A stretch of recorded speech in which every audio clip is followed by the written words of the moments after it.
The lobby of the Grand View was built to impress: marble floors, gold trim, staff trained to smile at the right people and look through everyone else. On a Tuesday evening in October, a man named Caleb Ward stood at the front entrance with his 6-year-old daughter at his side and a stranger in a wheelchair beside him. The receptionist had just told that stranger there were no suitable rooms available. The shift manager had made it worse. The crowd had started to stare. Nobody in that building knew that the woman in the wheelchair owned every square foot of it. Caleb Ward was 27 years old and looked younger than that in the right light, older than that in the wrong kind. He had the kind of face that didn't broadcast much: a straight jaw, tired eyes that moved too quickly for someone who appeared to be doing nothing, her hands that always found something useful to do when the rest of him went still. He wore a gray jacket over a work shirt, jeans that had been cleaned that morning, and a pair of boots that had seen every kind of floor a hotel could produce. He carried a black canvas tools bag over one shoulder. Nothing remarkable about it. Nothing that suggested anything in particular about the man who carried it. He had not planned to be at the Grand View that evening. He had come to retrieve the bag, which he had left behind the week before following a consultation on the East Wing's ventilation system. Freelance work, the kind he had been taking since leaving his last full-time position 14 months earlier. The consultation had paid enough to cover 2 weeks of groceries and Sophie's art supplies. That was the math his life ran on. Now, small numbers, specific purposes, nothing wasted. Before the freelance work, before the apartment that was exactly the right size for 2 people who had decided which things mattered and which did not. Caleb Ward had been a systems engineer for the same hotel group that managed 4 properties in the city. He had been good at it, genuinely good. The kind of good that gets noticed and then resented by the people who notice it. The position had ended badly, the way positions in large organizations sometimes do. Internal politics, a disagreement over deferred maintenance that management had not wanted documented in writing, and a decision to let the person who had done the documenting find somewhere else to document things. He had not fought it. He had taken Sophie, packed the things that mattered, and left. That was 14 months ago. He did not miss the salary. Shoulders drawn in, chin tucked, eyes tracking everything above her as though the world were a ceiling she wasn't entirely sure would hold. She had her father's dark hair and her late mother's way of gripping things too tightly when she felt uncertain. That evening, she was gripping Caleb's hand with both of hers, her small fingers laced through his, her weight pressed against his leg, as though she were trying to reduce her own outline. She had asked to come along because she didn't like being left with the neighbor. And Caleb had said yes because he almost always said yes to her when he could. It was supposed to be a 10-minute errand. In, retrieve the bag, out. That was the plan. Sophie had brought a small notebook and a pencil in case she got bored, which she had tucked into the front pocket of her jacket. She had not needed them yet. The lobby of the Grand View had provided sufficient material. Charlotte Bennett was 26 years old, and almost no one in that building had ever seen her face. She had acquired the Grand View Hotel 18 months earlier through a holding company with a name that meant nothing to anyone who wasn't paying careful attention to the right documents in the right places. The acquisition had been clean, precise, and entirely invisible to the staff and management of the property she now owned. She had spent those 18 months watching from a distance, reviewing quarterly reports, reading staff complaint logs, monitoring the gap between the service her brand promised and the service her brand actually delivered. The gap had been widening. She had seen it in the numbers first, then in the details behind the numbers. The complaint categories that kept recurring. The maintenance deferrals that had been authorized and then forgotten. The pattern of reviews that described a hotel whose surfaces were impeccable and whose substance had been quietly hollowing out for years. She had been considering her next move for 3 months. That evening, she had decided to stop considering. She arrived in a hired car dressed plainly: dark slacks, a simple blouse, no jewelry that announced anything. She sat in a manual wheelchair, the practical kind that said nothing about wealth, and she had asked her driver to drop her at the main entrance rather than the side access lane marked with the blue symbol near the service delivery bay. She wanted to see what happened at the front door. She wanted to see what the grand view looked like from the outside of its own assumptions. She had a reservation. She had made it herself under her own name through the public booking system 2 days earlier. Room 412. Accessible accommodation confirmed. She had the confirmation on her phone and had not planned to need it. She had been wrong about that. What she encountered at the front desk was a young man named Marcus who looked at her reservation, looked at her, and then looked at his screen for a long time before informing her there had been a system error. The accessible room had been reassigned. There were no other suitable options available at this time. He delivered this with the smooth efficiency of someone who had produced similar news before and found it entirely unremarkable. A small inconvenience resolved by simply redirecting the problem elsewhere. Dylan Carter appeared before Charlotte had finished processing what she had been told.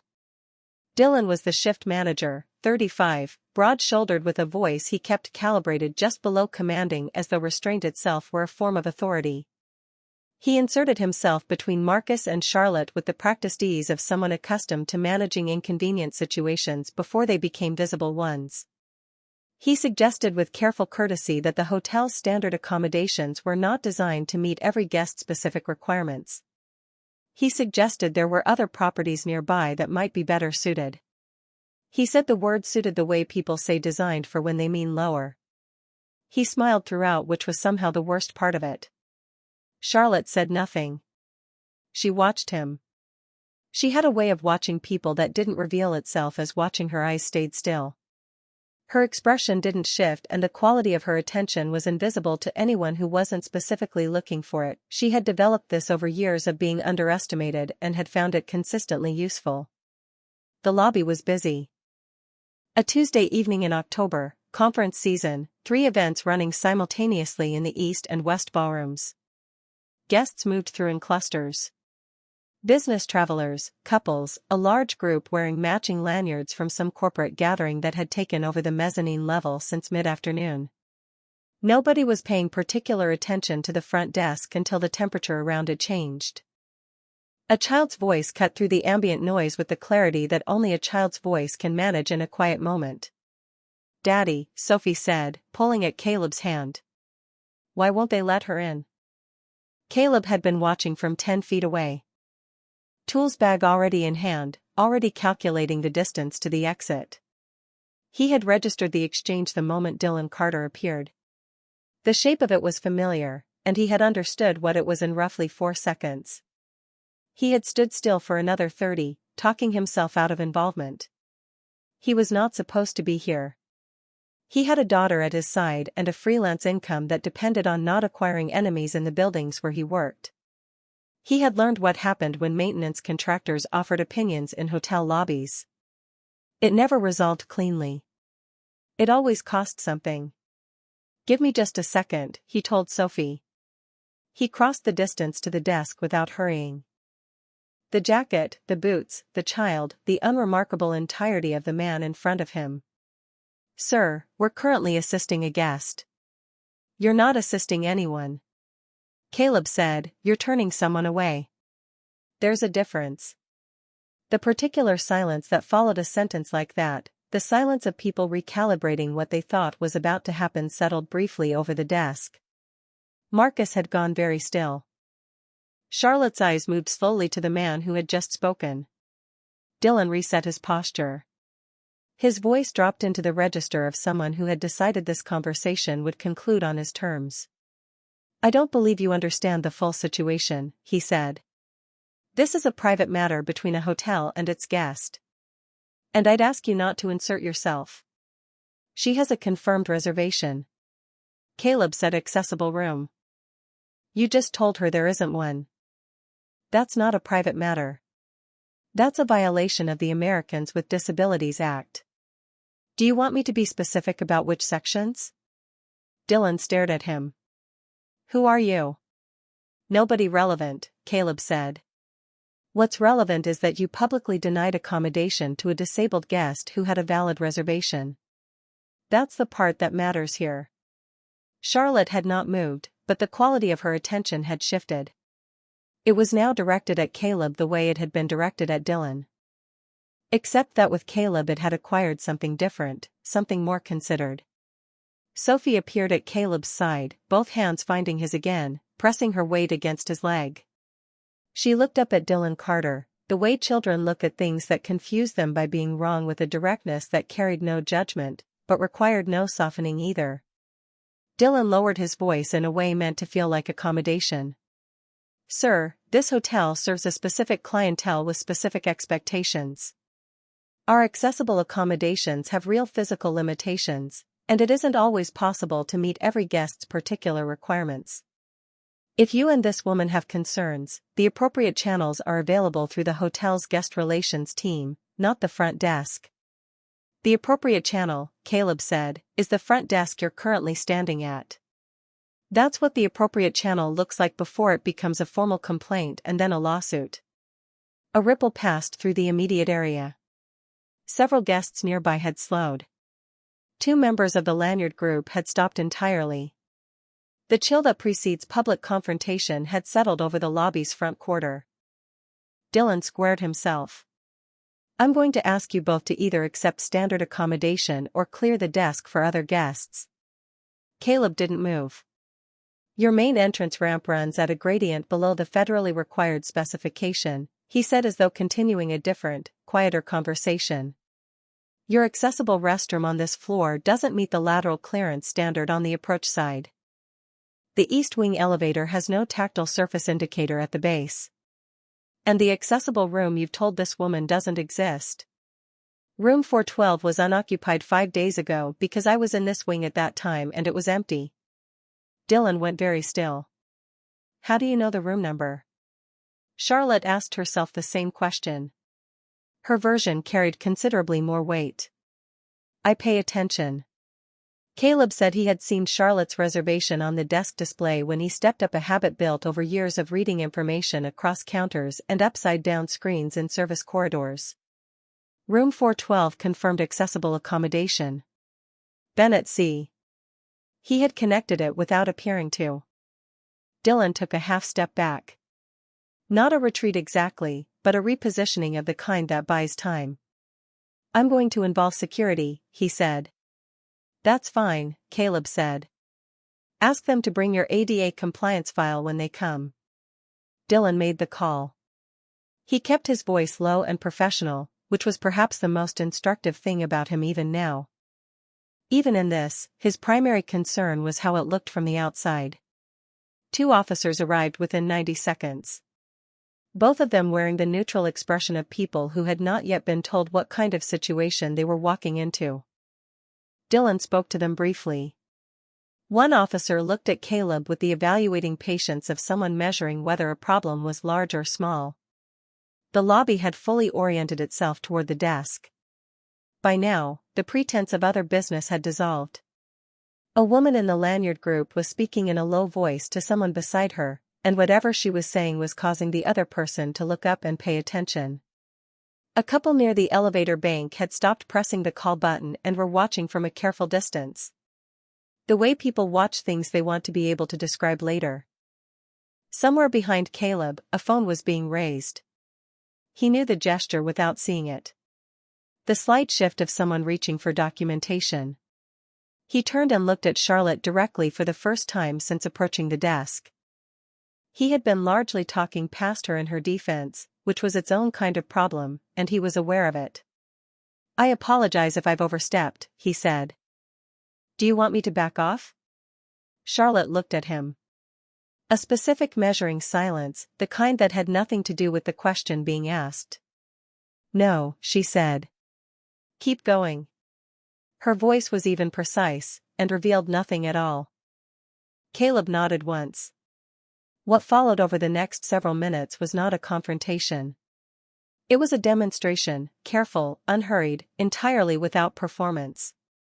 2 security officers arrived and found themselves being walked through the specific compliance failures Caleb had identified. He cited section numbers from memory. He described the ramp gradient in inches and percentages. He noted the elevator deficiency with the calm of someone reading from a document. The officers, both younger than Caleb and not trained for this specific variety of conflict, looked with increasing uncertainty at each other and then at Dylan Carter and found no guidance there.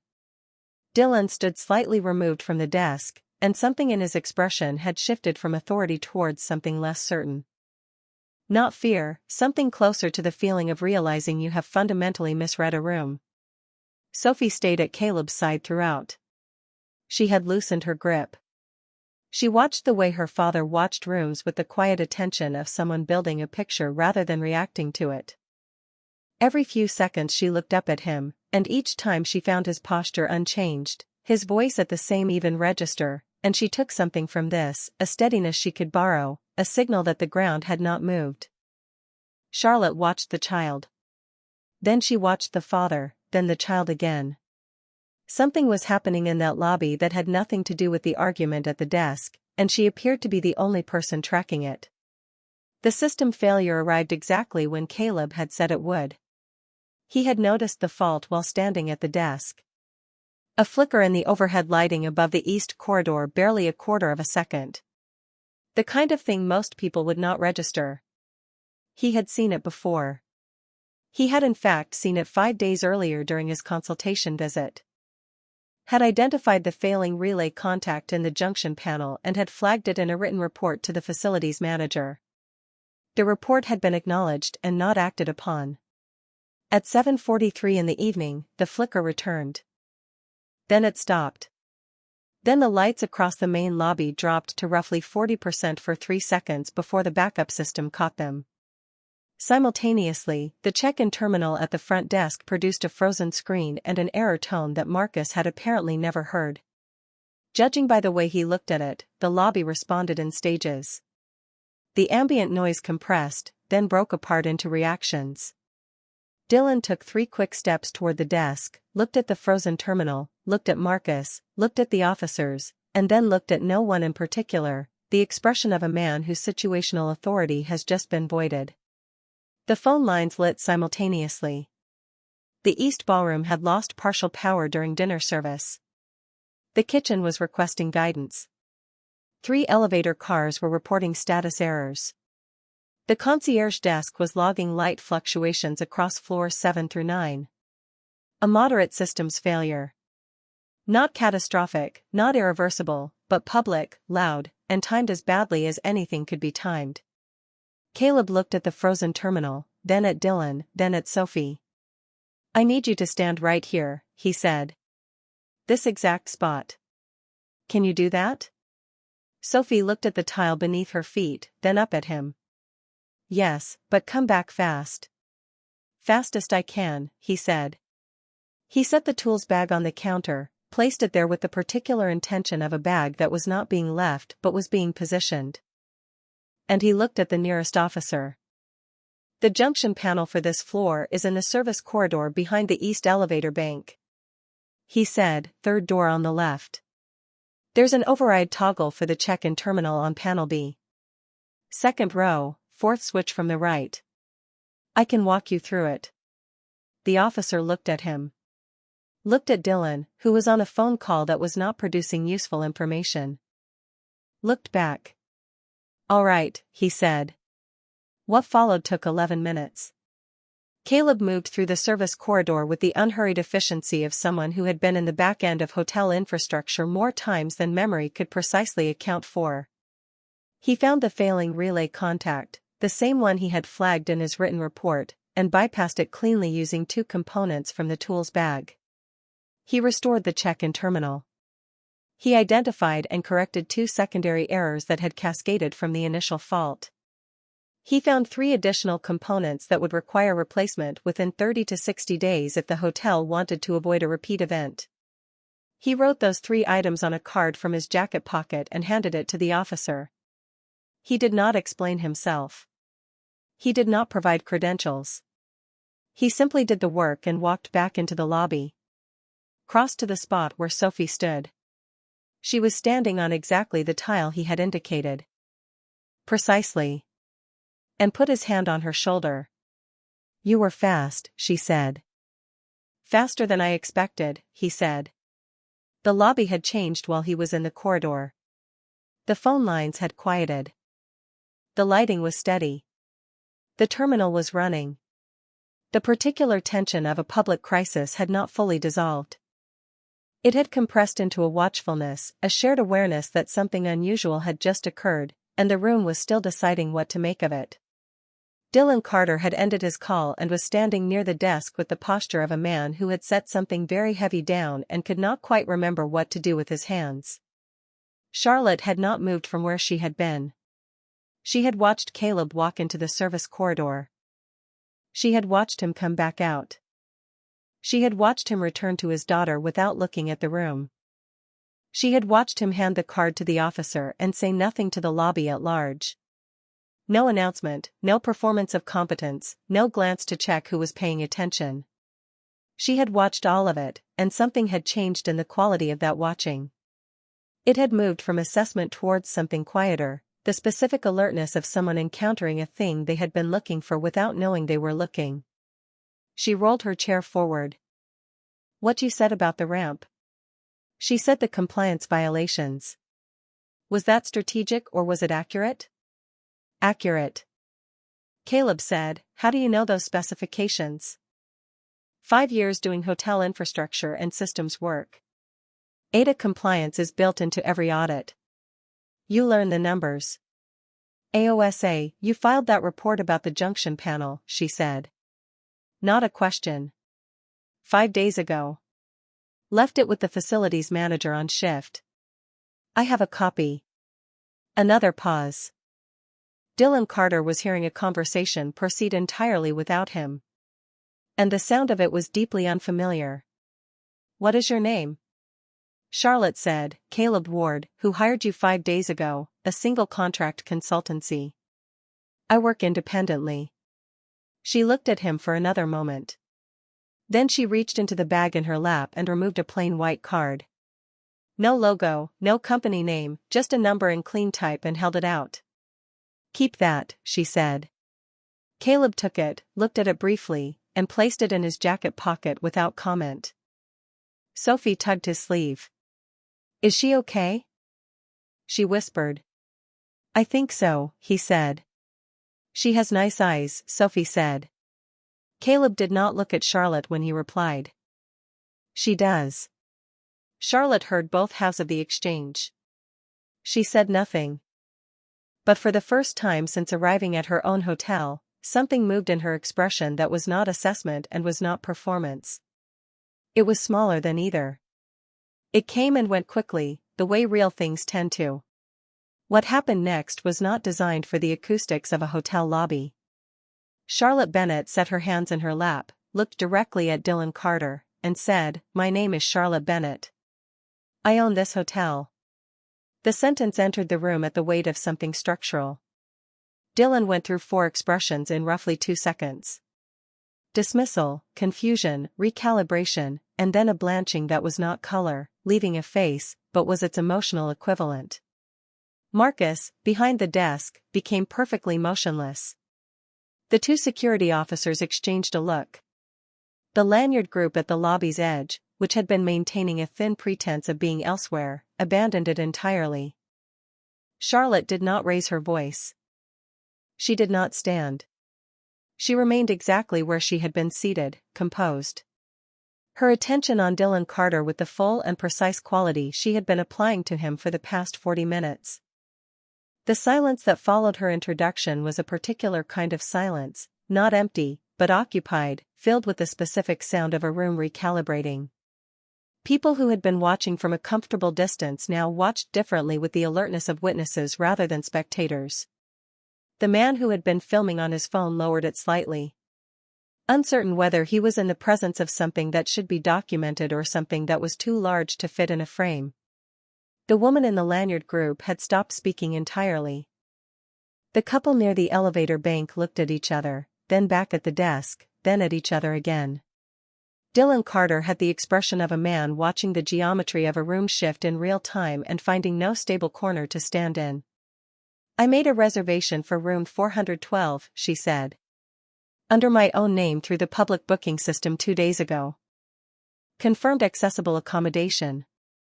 You informed me it wasn't available when that gentleman, a slight indication toward Caleb without looking at him, identified your compliance failures and asked you to address them. You called security. In the 35 minutes since I arrived at the entrance of a hotel I own, your staff denied a disabled guest. Her reserved accommodation violated federal law in doing so. Publicly dismissed that guest and her advocate and failed to manage a systems failure that had been flagged in a written report filed with this property's facilities management 5 days prior. She paused. Is there anything I've left out? Dylan opened his mouth. Don't answer, Charlotte said. It was rhetorical. Sophie pressed closer to Caleb's side. He wrapped his arm around her shoulders. The gesture easy and automatic grounding present entirely his own. Charlotte turned to Caleb. I want to ask you something. Go ahead. If you were responsible for the operational side of this property, she said, what would you address first? The lobby was quiet enough that the soft bell of an arriving elevator was clearly audible from across the hall. Caleb thought he didn't perform it. He simply did it. The staff culture, he said. Everything else is downstream of that. The compliance failures, the deferred maintenance. Tonight, all of it follows from people who have been trained to sort guests into categories and then respond to the category instead of the person. Fix the culture and the systems problems become maintenance issues. Maintenance issues are solvable. Culture problems just keep generating new symptoms. Charlotte looked at him for a moment. That's a more considered answer than I anticipated, she said. People say that, he said. Something crossed her face. The same small unguarded thing that had appeared before and disappeared before anyone could name it. I imagine they do, she said. She turned back to Dylan Carter, who had the particular stillness of a man who understands that the conversation around him has already determined his fate and is simply working its way towards saying so aloud. You're terminated. Charlotte said, tonight, HR will contact you regarding your final settlement. You'll surrender your access credentials before leaving the building. She looked at Marcus. You'll be reviewed separately. I'd suggest that between now and that conversation, you think carefully about how this evening's events are best described in a formal account. Marcus nodded with the totality of someone who had never nodded more completely in his life. Charlotte looked back at Caleb. The report you filed 5 days ago, do you have other observations of this property beyond what you've mentioned tonight? Several. I'd like to see them. You can have them within 24 hours. She nodded. I'd also like to offer you a contract. Full operational review systems, compliance, staffing protocols. 6 weeks minimum, possibly longer depending on what the review produces. Caleb considered her for a moment. Sophie looked up at him. He looked back down at her. I have a daughter, he said. Not as an excuse and not as a refusal, as the first condition of any arrangement, the thing that got stated before everything else so that everything else could be understood in proper relation to it. I know, Charlotte said. He blinked very slightly. You have a daughter who stood on a lobby floor for 45 minutes while her father defended a stranger's right to check into a hotel, Charlotte said. She didn't ask to leave. She didn't complain. I was watching. Sophie looked at Charlotte with full attention. I did want to sit down, Sophie said with the honesty of a child who has decided the moment requires accuracy. Something happened in Charlotte's expression that was close enough to a smile to be unmistakable. There are chairs in the East Lounge, she said. I think we could all benefit from them. Caleb considered it, which meant he considered Sophie and the tools bag on the counter and the consultancy work that was paying him by the job and the apartment that was exactly the right size for the two of them if they agreed on which things mattered and which did not. He thought about the card in his jacket pocket. He thought about the relay contact he had just replaced and the 3 items on the card he had given the officer components that would fail within weeks if unrest because that was the nature of systems that had been undermined for too long. They kept failing until someone applied sufficient attention. There was always more beneath the first layer. There always was. I want to walk the property first, he said. Charlotte looked at him. Now, 2 of the 3 items on that card, I'd rather not leave them overnight. AOA, then we'll walk the property, Charlotte said. She turned her chair toward the east corridor. Caleb picked up the tools bag. Sophie took his hand. The security officers moved aside without being asked. Marcus watched from behind the desk with an expression that would require some time to fully process. The Lanyard group, most of whom had witnessed the last 30 minutes in their entirety, parted and watched Caleb and Sophie and Charlotte move down the corridor with the attention people give to things they know they will be describing to others. The east corridor was quieter than the lobby. The lights held steady, the residual charge of the evening, the crowd, the failure, the confrontation sat behind them like weather that had already passed through. Sophie walked between her father and Charlotte's chair, holding her father's hand, her shoes quiet on the polished floor. After a moment, she did something entirely her own. She extended her free hand and rested it lightly on the arm of Charlotte's wheelchair, not gripping, just touching. The way a child reaches towards something she is trying to understand. Charlotte looked down at Sophie's hand. She did not move away. Caleb noticed. He said nothing. There were things that did not need to be spoken at the moment they happened, things that would still be available to be said later from a distance when the full weight of an evening could be held properly. The hotel was still broken in the ways he knew about and in ways he had not yet found.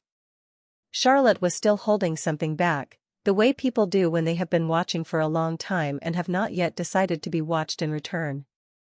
Sophie still needed to be home before 9 o'clock, and she still had the art project due Thursday that she had mentioned 4 times that week. And there was a notebook and pencil in her jacket pocket that she had brought in case she was bored and had not needed. All of that was still true. And there were 3 failing components in the infrastructure of a building that had been undermanaged for 18 months and a staff that had been permitted to believe that sorting guests into categories was equivalent to service, and a lobby behind them where a woman in a wheelchair had been turned away from a hotel she owned because the people standing in it had not thought to look carefully at what was actually in front of them. Caleb Ward was very good at looking at what was actually in front of him. It was perhaps the most consistently useful thing about him. He stopped at the 3rd door in the east service corridor and set down the tools bag and opened the panel and began the work of making the building safe for another night. The way he would have done for any building under any circumstances, regardless of who was watching or what any of it might eventually mean, because that was what competence looked like when it was applied honestly. It did not require an audience. It did not require acknowledgement. It simply required that someone knew what needed doing and was willing to do it and then did it. Sophie sat cross-legged on the corridor floor beside him.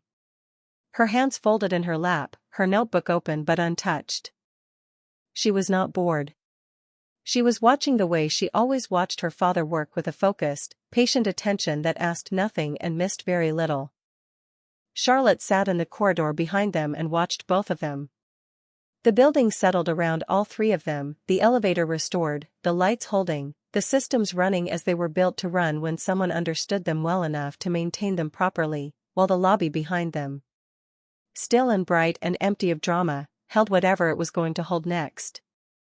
6 weeks later, the Grand View's main entrance reopened after a renovation undertaken without announcement and completed without ceremony. The new ramp met the required gradient precisely. The entrance doors were wider. The approach paths to each elevator on every floor had been fitted with the appropriate tactile indicators. The accessible rooms, 4 of them now, not one had been inspected and confirmed. The compliance documentation was framed in the service corridor, not the lobby. Charlotte had decided that was the right place for it. Caleb had agreed. He was not running the operational side of the hotel. He had declined that twice. Clearly, he had accepted a consulting contract, then a second one, then a third that covered a broader portfolio of properties Charlotte was restructuring. He worked from wherever the work was. He was at the Grand View 2 days a week. He was home for dinner 4 or 5 evenings, which Sophie tracked with the careful precision of a child who understands what the numbers mean. Sophie's art project, the one she had mentioned 4 times in October, with the quiet persistence of a child who will not ask directly for help, had been submitted on time and had received accommodation. The subject had been hotels, big buildings that let you in, she had written with the compressed logic of a 6-year-old who had made her own sense of what she'd seen. On a Thursday afternoon, almost 1 year after the evening that had started as a 10-minute errand, Caleb stood at the front of the Grand View's main entrance and looked at the new ramp. Not inspecting it, he had done that. Just looking, the city moved past without pausing, indifferent to the specific weight of any given building's history. Behind him, the door opened. He didn't turn immediately. He knew the sound of the chair, the panel in the West Service corridor, Charlotte said, coming to a stop beside him. I saw it, added it to the schedule. Azza, Sophie says you're teaching her to read schematics, Charlotte said. She asked she's good at it. She's 6. She was 6 last October, too. Caleb said, and she stood on a lobby floor for 45 minutes without asking to leave. He looked at Charlotte sideways. She's capable. Charlotte was quiet for a moment. Her teacher sent me an email, she said. Caleb looked at her. Sophie listed me as an emergency contact on her school form, Charlotte said. Apparently, without asking you first, Caleb absorbed this information. The teacher was confirming the contact details, Charlotte said. She asked if I was a family member. I told her I wasn't sure yet. The city kept moving. A cab pulled to the entrance. 2 guests wheeled luggage past without looking at either of them. Caleb was quiet for a long moment. That's a careful answer, he said finally. I give careful answers, Charlotte said. He looked back at the ramp. The new surface, the correct grade, the clean, functional lines of a thing repaired properly and holding up under daily use. It is, he said, he meant the ramp. They both understood he didn't. The door opened behind them, and Sophie came through it at the speed of a child who has been sitting still for too long. She stopped between them, looked at the ramp, and then looked up at Charlotte. We fixed it, she said. We did, Charlotte said. Sophie considered this. It looks better, she said. Yes, Charlotte said. Sophie took her father's hand. Then, without appearing to deliberate, she took Charlotte's as well, her fingers, finding the edge of Charlotte's sleeve, the same light, uncalculated touch she had offered in the corridor almost a year ago. None of them moved for a moment. The city went on around them. The building held.